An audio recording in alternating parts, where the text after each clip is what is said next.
Hi, I'm Maggie. I'm going to show you how to do Storybird. First, you go on Crosshair Cares and scroll down and go under Multimedia Education Products. And then click on Storybird. And then you click Sign In. And do your username.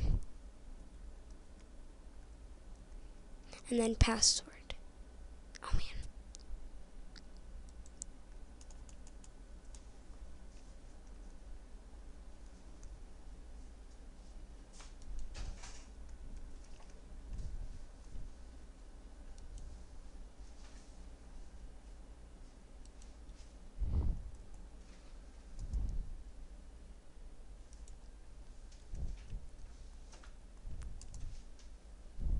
And then, if you want to create a Storybird, you click Create.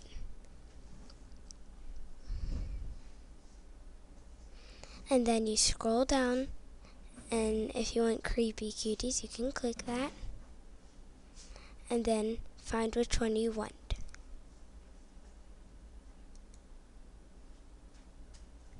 And then you click Start a Storybird.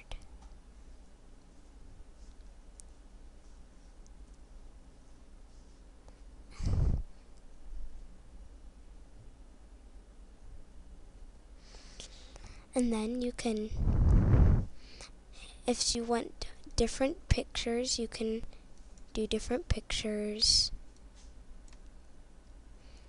And you can name your Storybird whatever you want.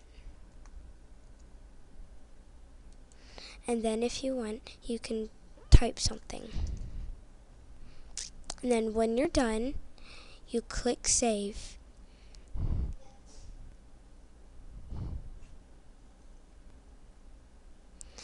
And you don't click Publish this Storybird or Save and Close until it says Last Saved at whatever time it is.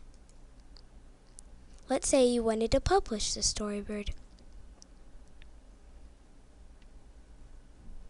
Then you type whatever you want here on the summary, and then on tags you can type whatever you want here. And then for the age range, you could click a year. And then if you want to publish it, click Publish or Cancel and Return to Dashboard. And then when you're done, you can click Log Out. That's all. Bye.